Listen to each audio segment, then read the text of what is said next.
Bootstrap for Goodies, Part 1. So in this video, I'll be showing you how to use alert, badges, progress bars, and spinners. And our source is w3schools.com. So again, the objectives is to show you alerts, badges, progress bars, and spinners. So I did not actually prepare a PowerPoint presentation for this, but we will just be looking directly into the web page of W3 School, particularly on the Bootstrap 4 tutorial or Bootstrap 4 tutorials. So let's go directly. Excuse me. So just open W3 Schools and look for Bootstrap, and be sure to open Bootstrap 4 tutorial. So I'm going to show you here some of the goodies that you can use with your web pages using Bootstrap 4. So here I'm going to discuss Bootstrap 4 alerts. So Bootstrap 4 alerts. So Bootstrap 4 provides easy way to create predefined alert messages. So Bootstrap 4 alerts look something like this. And of course we have the different colors. The success is colored green, info is some sort of blue or cyan. So warning is yellow, danger is a little bit red, etc. So here are the alert. This is how alert messages appear using Bootstrap 4. So alerts are created with the alert class, followed by one of the contextual classes, alert success. So this is the alert success, alert info, this is one, alert warning, alert danger, alert primary, alert secondary, alert light, or alert dark. So here's an example. So div class equals alert, then followed by the contextual class alert success. So you can replace this one with these contextual classes.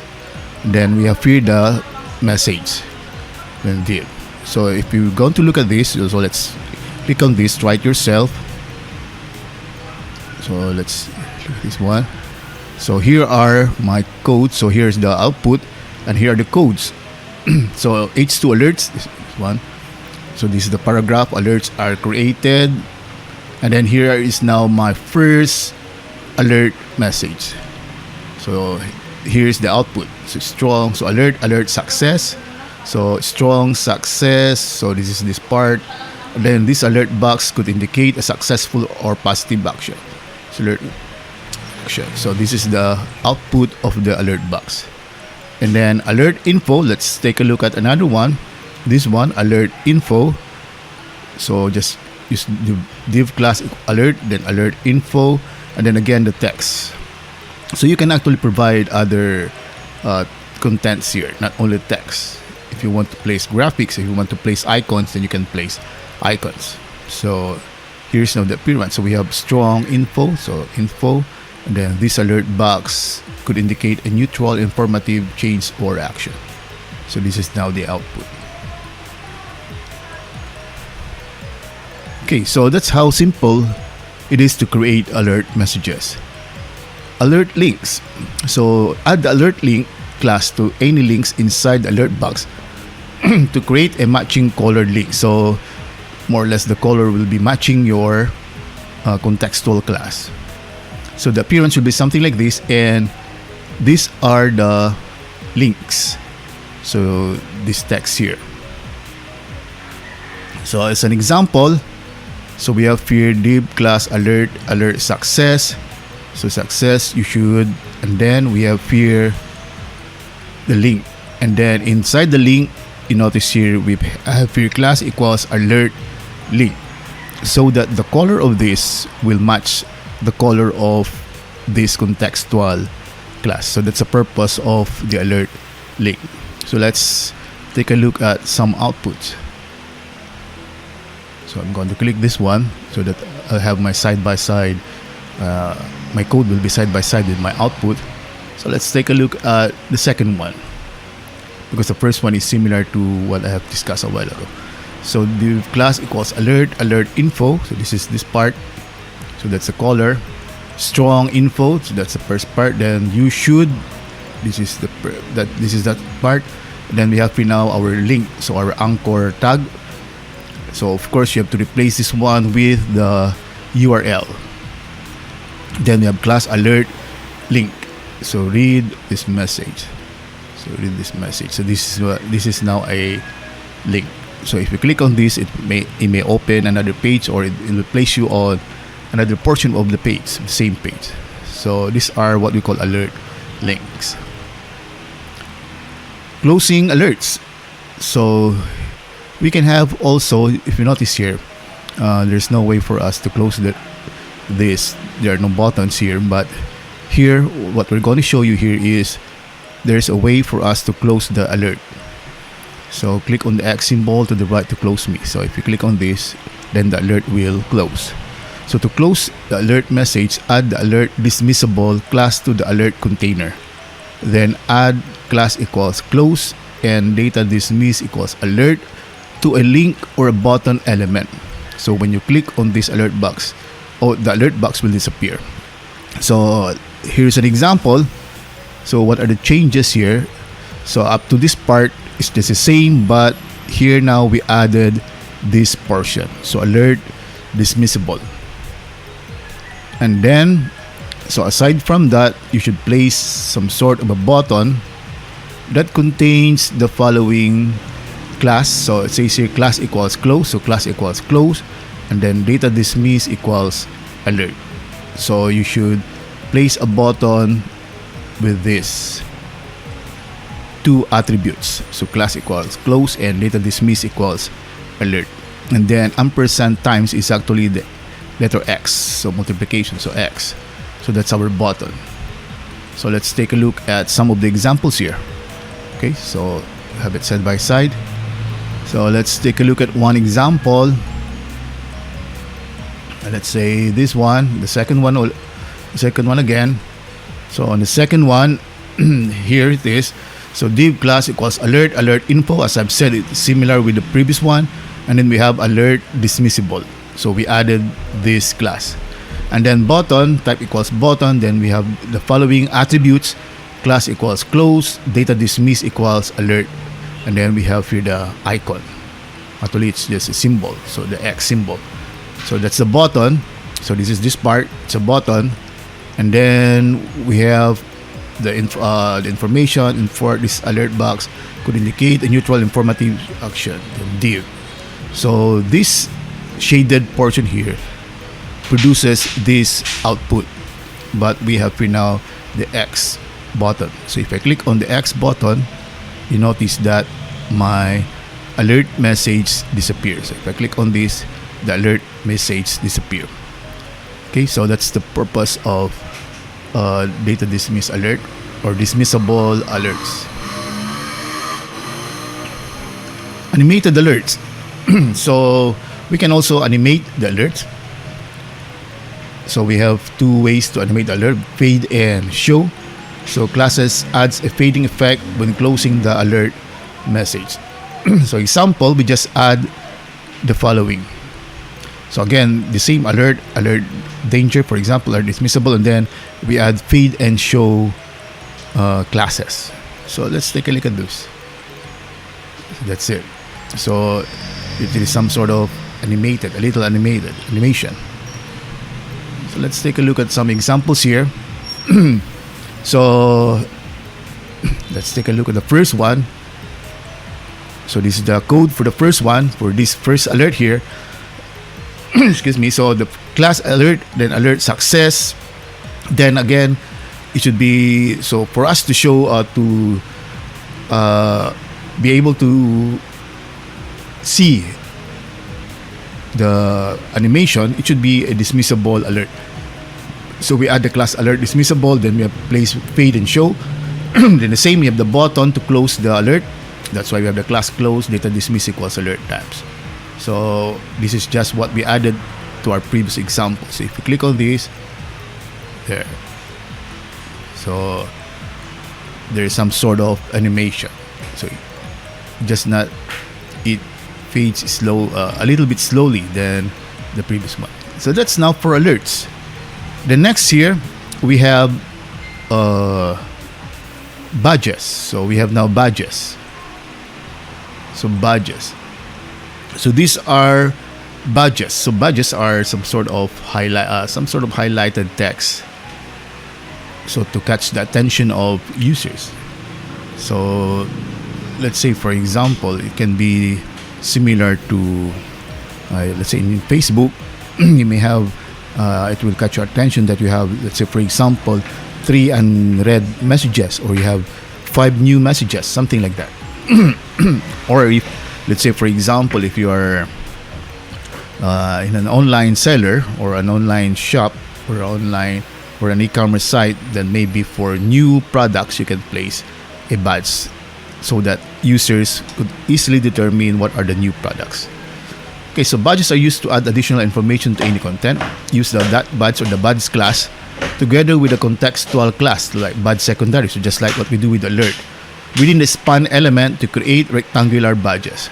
Note that badges scale to match the size of the parent element, so it automatically scale. So here's an example. Heading 1, span class, badge secondary, new, spans head 1. So actually, the output of these are this one. So let's take a look at this. So here, the first one, so you notice I have a bigger badge here because I have what we have said a while ago, the size of the badge automatically scales with the parent element. So here are examples of the badges. So let's take a look at one single code here.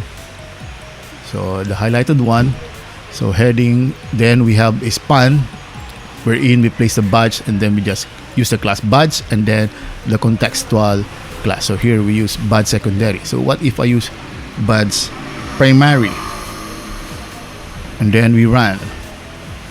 You notice here now that it is using the different color. What is if I use badge, for example, warning? So if I run, so I notice it's now using a different color.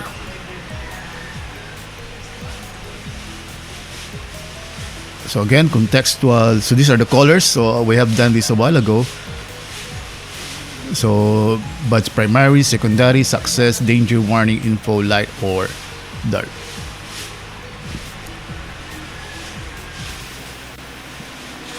So these are the different colors. Again, primary is some sort of blue, secondary is gray, success. But you first can change these colors, which will be one of our videos later.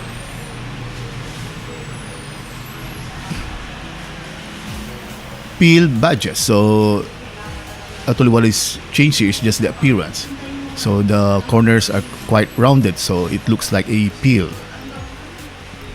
So we just add the badge peel class so that the badges will will be more rounded at the corners. So example, let's take a look at the example again.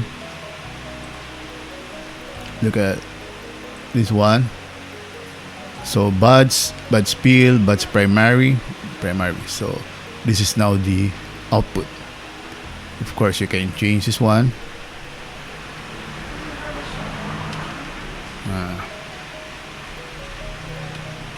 For example, it's a promotion. And then, so run. So this one is changed.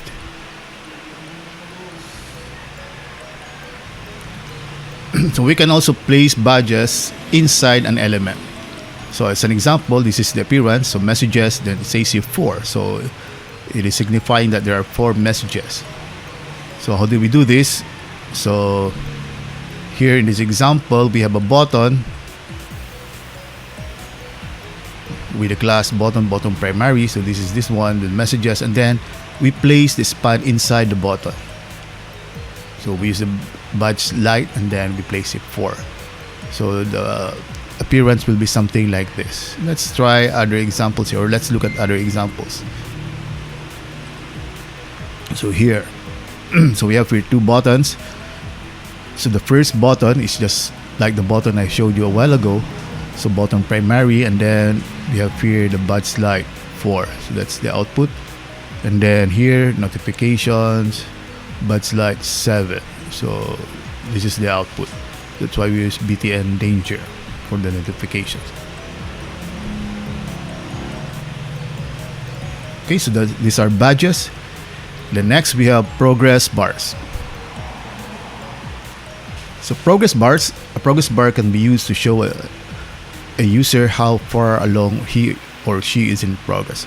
But of course, to animate this, we should have maybe a use of a jQuery or maybe a server-side script. But on its own, just to show the badge, the progress bar, so I'll be showing you here how to do it using Bootstrap. So to create a default progress bar, we add a progress class to a container element and add the progress bar class to its child element. Use the CSS width property to set the width of the progress bar. So it says here, we add a progress bar class container. So this is the progress bar class container. So we have division or div class equals progress. And then it says here, add a progress bar class to its child element. So it should be a child element of the parent container. So this is a child element with the class progress bar. And then we can use style to specify the width of the division. Okay, so we just follow this one.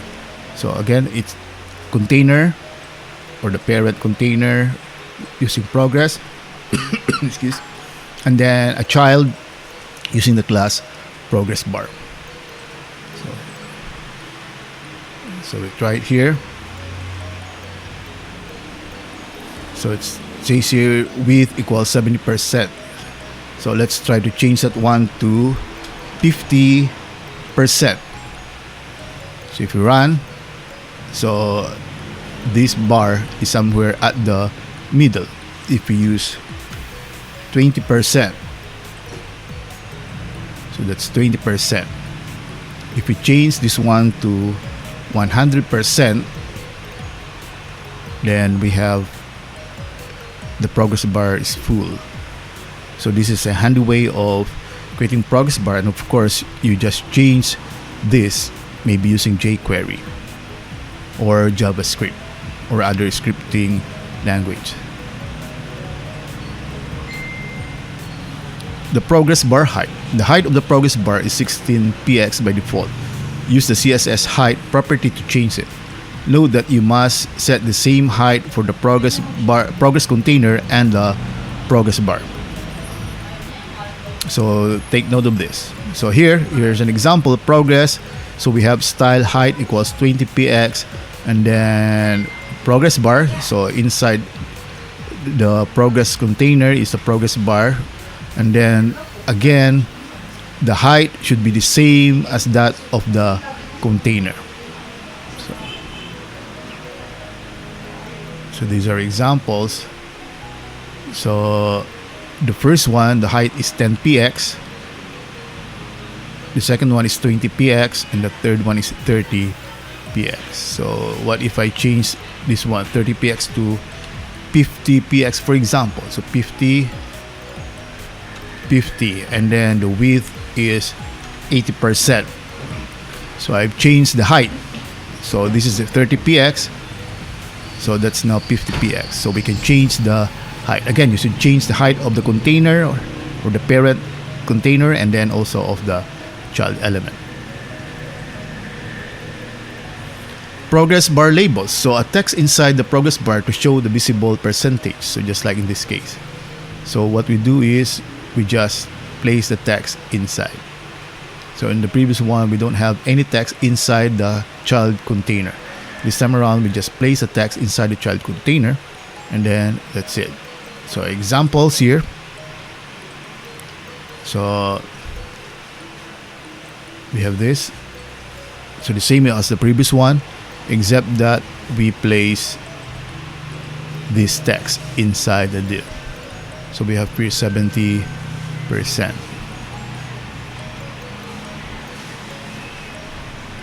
Okay. And then spinners.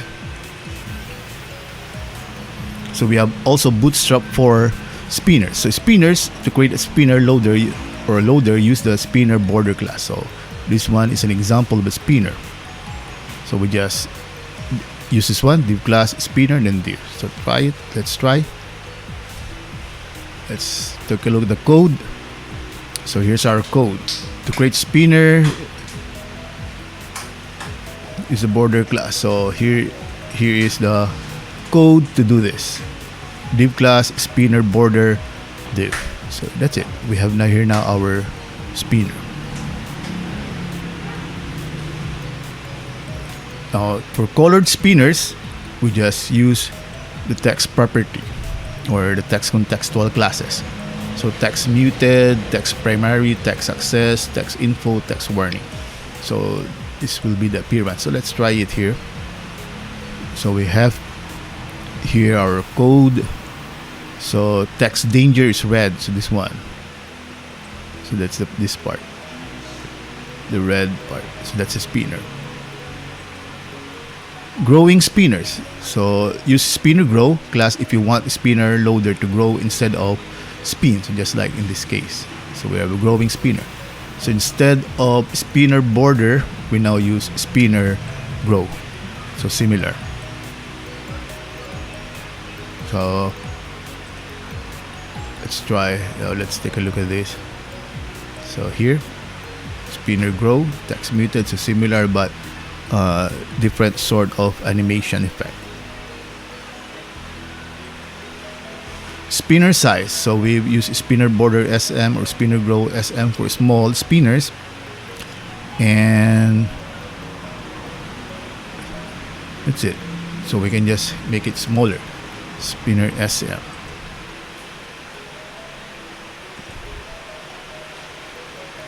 Alright. So that's it. So we have smaller spinners.